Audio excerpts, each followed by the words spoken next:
بدعت حسنہ کی تعریف اور اس کی تشریح اور ان کی اقسام کی طرف جائیں تو بعد بدعت حسنہ وہ ہیں کہ جو واجب کے درجے پہ آئیں، بعد وہ ہیں کہ جو مستحبات کے، اور بعد وہ ہیں جو مباح کی کیٹیگری میں آئیں۔ بیسک ہمیں اس روایت سے یہ نظریہ، یہ عقیدہ اپنا رکھنا ہے کہ بدعت صرف نام سنتے ہی ہر نیک کام کو بدعت کہہ کر اسے چھوڑ دینا اور کہنا نہیں یہ بدعت ہے اور اس کے اندر ہم نہیں پڑھیں گے یا یہ کام نہیں کریں گے، تو یہ ٹھیک نہیں ہوگا جب تک ہم اس کی ڈیٹیل اور تفصیل نہ دیکھ لیں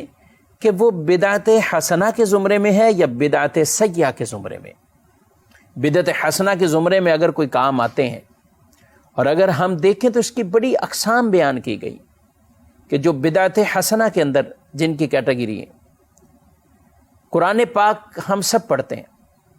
یہ قرآن پاک ایک جلد کی صورت میں اس طرح موجود نہ تھا،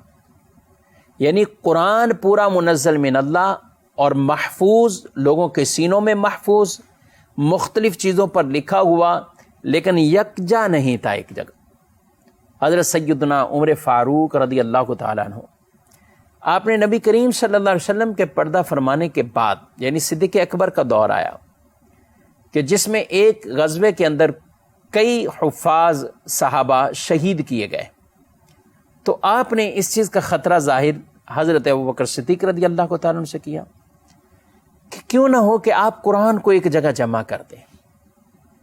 یعنی یہ ایک کام کریں، قرآن ایک جگہ یکجا ہو جائے، جمع ہو جائے۔ تو صدیق اکبر رضی اللہ تعالیٰ عنہ نے کہا کہ اے عمر، تم مجھ سے ایسے کام کے لیے کہہ رہے ہو جو نبی کریم صلی اللہ علیہ وسلم نے نہیں کیا۔ تو حضرت عمر کہتے ہیں کہ بے شک حضور صلی اللہ علیہ وسلم نے نہیں کیا، لیکن یہ کام بڑا خیر والا ہے، یہ کام اچھا ہے، خیر والا ہے۔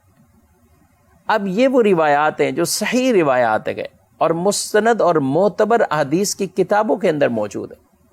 کہ انہوں نے کہا کام خیر والا ہے، اچھا ہے، آپ اسے کر گزریے۔ تو حضرت صدیق اکبر رضی اللہ تعالیٰ عنہ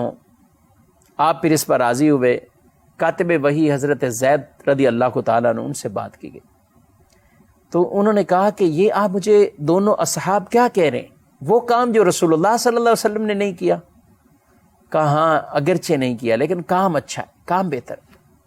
تو ہمیں پتہ چلا کہ ہر بدعت وہ بری نہیں ہوتی، بدعت نئے کام کو کہتے ہیں، مگر اس کام کو دیکھا جائے گا کہ وہ بدعت حسنہ کے زمرے میں ہے یا وہ کام بدعت سیئہ بری بدعت کے زمرے میں۔ اچھا، اس قرآن پر اعراب نہیں لگے ہوئے تھے؟ جی ہاں، آپ جو قرآن پاک پہ ہم اعراب ہے، اس کی یہ نقطے ہیں، یہ سب پہچان، لیکن حجاج بن یوسف اس کا جب دور آیا، یعنی یہ ایسا کام ہے کہ جو سارے خلفاء کا زمانہ بھی گزر گیا، یہ ایسا کام ہے جو خلفاء کا زمانہ بھی گزر گیا، پھر آگے جا کر حجاج بن یوسف آتا ہے، اس نے کہا کہ ابھی تو لوگ جیسے ہیں پڑھ رہے ہیں،